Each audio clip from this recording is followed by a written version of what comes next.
Bonds are exactly what they sound like. They are bonds formed by trauma, and they are strong. As I stated in the recent episode of the show, Healing from Narcissistic Abuse, bonding is both a biological and emotional process, unlike love. Bonds don't fade over time. You can't fall out of bond the way you can fall out of love. Bonding survives even when you don't love the person anymore or even like them. These bonds have to be broken in order to move on and heal. It's very difficult to stay away from a person you have bonded with, which is why people stay in abusive relationships even after they know they should leave and even after they actually want to leave. It's a dirty trick, really. Love is easier to release than a trauma bond, and an even dirtier trick, the longer a relationship involving a trauma bond goes on, the harder it is to leave. This is especially true when enmeshment occurs, which is the breakdown of boundaries between people. Enmeshment is when boundaries are so poor and so weak, people can't tell where they end and the other person begins. Trauma bonds are caused by inconsistency in relationships, such as love bombing, followed by abuse, followed by more love bombing, followed by more abuse. That's inconsistency. It's like a roller coaster. It keeps people off balance and continuously looking for a way to get back to those initial good feelings. This type of dynamic occurs in relationships with narcissists, with alcoholics and drug addicts, and in abusive relationships in general. People who have grown up in an abusive environment are especially susceptible to this type of thing. It may be that along with or in place of the natural bonds that occur between a parent and a child, abused children develop trauma bonds with parents, and as adults, without a trauma bond to their partner, they're unable to feel satisfied by the relationship. It doesn't feel like love without abuse, in other words, without that roller coaster. There is no understanding of peace without war, we could say. That's likely why we often see people who have narcissistic parents then go on to marry a narcissistic person. They've been conditioned that this is how relationships should feel, and that's not just a cognitive thing, it's not just a learned behavior.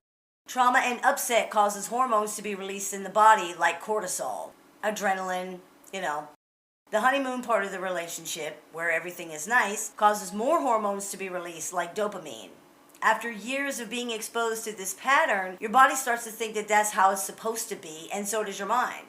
It doesn't really know anything else. You become, for all intents and purposes, addicted to the chemical dump, the excitement, and the drama. This cycle is sometimes called an arousal jag, and we do see that in narcissists. Quote, regular, as in non-abusive, relationships feel less intense and are therefore often experienced as boring, uninteresting, or shallow.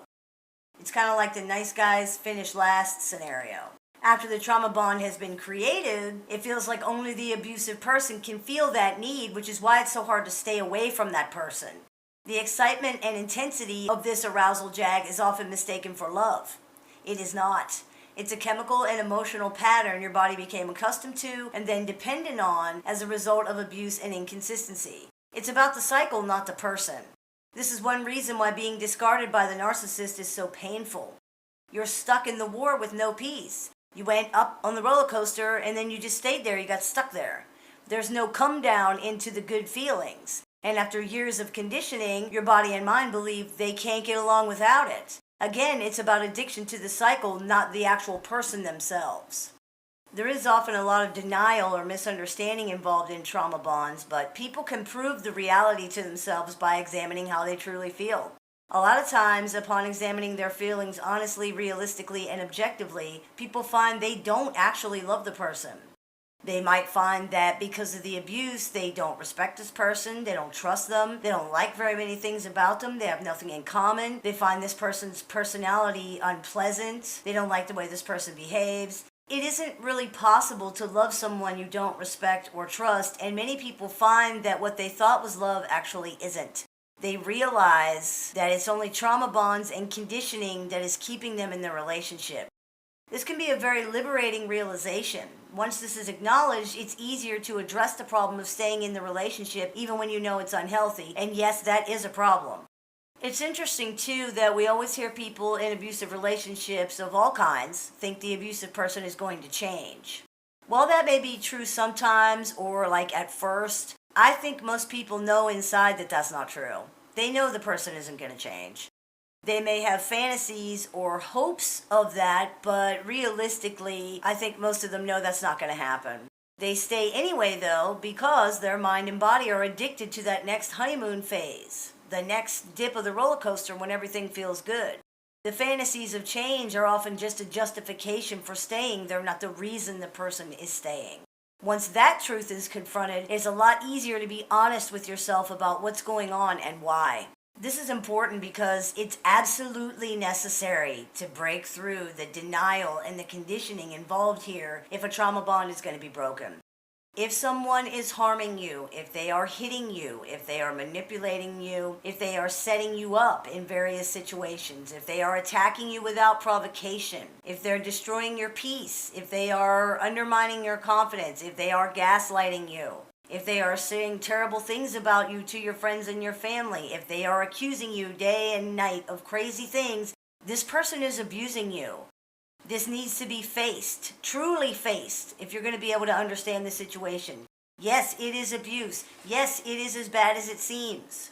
Sometimes when people get used to something, they don't necessarily think it's as bad as it really is. But there's no excuse for it and nothing that makes it okay or acceptable. It doesn't matter if this person is nice sometimes. Ted Bundy worked out a suicide hotline saving lives, but I sure wouldn't recommend anybody go on a date with him. Anyone who abuses you does not love you, and you probably don't love them. Abuse destroys love, and it doesn't take that long either. You may have once loved them, but you likely don't anymore if the abuse has gone on for a long time. You may just be locked in a trauma bond with them, and they're just as addicted to the abusive cycle as you are. This is one reason they are constantly pulling at you with their siren songs of hope and change and love and all these things. It's not just their desire to control and their fear, though those things are part of it, it's their addiction to the cycle. This is also why the abused person gives in and stays or comes back after they've left. It isn't that they believe the abusive person's proclamations of change and remorse. It's the cycle. It's that feeling when the madness is over. It's the return of what feels like love. It's those good chemicals pumping through your brain. It's like a guy beating his head into the wall. Somebody comes up to him and says, "Why are you doing that?" And the guy says, "Because it feels so good when I stop." That's the cycle. You're beating your head into the wall because you like the way it feels when you stop. Some signs you might have a trauma bond, besides recognizing the things I just said, would be the denial that we just talked about, where this person has failed to keep their promises or do what they've said, yet you continue to believe them. You feel stuck in the relationship and unable to detach from this person even though you don't want to be in it anymore or don't love or even like the person anymore. You have stayed in the relationship past the point where you consciously know you shouldn't have, and the desire to reunite with this person feels irresistible when you do leave. It's so painful to you, it's like an amputation. Ending relationships is often painful, but if it's so painful that it feels like it's going to destroy you and you can't bear it, something's wrong with that. And let me say right here that although there are some similarities, trauma bonds are not codependency. They are a different dynamic. I just wanted to mention that before anybody asks me. No, they are not the same. The way to break a trauma bond is by consciously deciding to live in reality. It's about confronting your own denials and illusions. This means facing the truth of the situation, whatever that is, and no matter how hard it is. This person is abusive and they're not going to change. It doesn't matter if you hope they will or fantasize that they might. It doesn't matter if they promise to, they're not going to. Their motives, reasons, intentions, and excuses don't matter. It's not about them, it's about the truth. And the truth is, it isn't going to change. Another truth you may need to face could be the truth that you don't love this person anymore. It's almost certainly the truth that they don't love you and cannot be the person you need. It's okay to grieve these things. They need to be acknowledged, and they're going to hurt because you're losing something that's valuable to you. Whether it was real, whether it wasn't, whether it's an illusion, it doesn't matter because it was important to you. But you can't let that stop you from facing these things down. It's only temporary. It's time to stop waiting and stop living on hope. Try to make an effort to live in real time. Feel how you feel now. This is affecting you now. It's hurting you now. It's affecting your family and your children or whoever else now. Don't let your mind just brush that off or deny it in favor of hopeful thoughts for the future. This is the future. This is the outcome of those same hopeful thoughts you had last week or last month or last year. How did that work out? Is it any different? In the same way, don't overburden yourself with thoughts of tomorrow. Just get through now. The idea of what you have to do or face tomorrow can be scary and it can be overwhelming, so live intentionally and focus on the present for now. It really is like breaking a drug addiction or an obsession, and the best way to do that is live one day at a time, making one choice at a time that works only in your best interest. For example, is it in your best interest to talk to this person? Regardless of how you feel, what does reality say? In another parallel to drug addiction, it's important to learn that the thing that makes you feel better temporarily is hurting you in the long run. Feelings are not permanent. They will change and you will feel better. Is giving in worth all the work you've done just for temporary relief? Relief that isn't even real and won't last? Evaluating things this way and practicing self-control goes a long way toward helping you stay on track and break away from the cycle. Because enmeshment often occurs with trauma bonds, it's very important to create and enforce strong boundaries. Boundaries are how we teach other people to respect us and how we respect ourselves. Examples of boundaries are, I will not deal with people who are disrespectful to me, or if my partner hits me, I will end the relationship. You can also create boundaries to reinforce self-respect and self-care, such as, I will remember that no one is perfect, or I will not blame others for things I am responsible for because I take ownership of my life and I am not helpless. Creating and enforcing strong boundaries goes a long way toward deciding what is the right thing to do. If it violates your boundary, then it's not the right thing to do. Breaking habits and changing patterns is hard, especially when there is a biological chemical component in the situation, but it's very possible. Journaling can help, writing your feelings down. It's important to acknowledge them. Yes, you might want to see this person. You might want to speak to them. That's normal in this situation, even if it doesn't seem to make any sense. So acknowledge all your feelings and get them out. You can also write down the fantasies and illusions you had about the relationship, then write down the reality.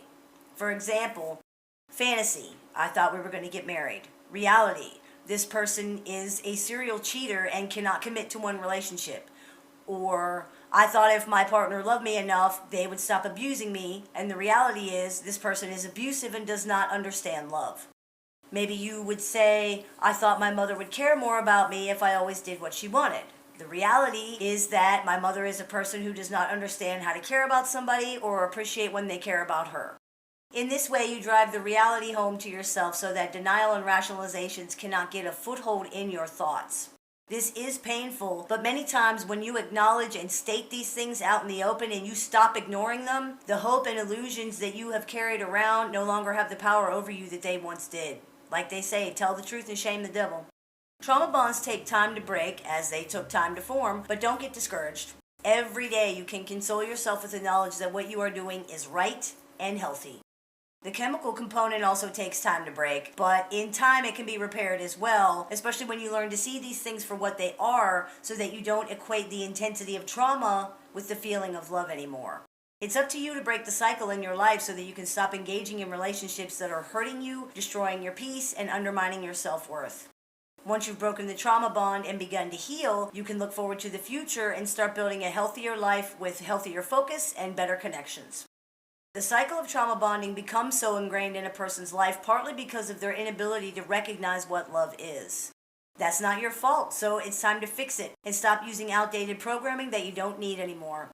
Start showing love to yourself and stop accepting less from others. You really do deserve better.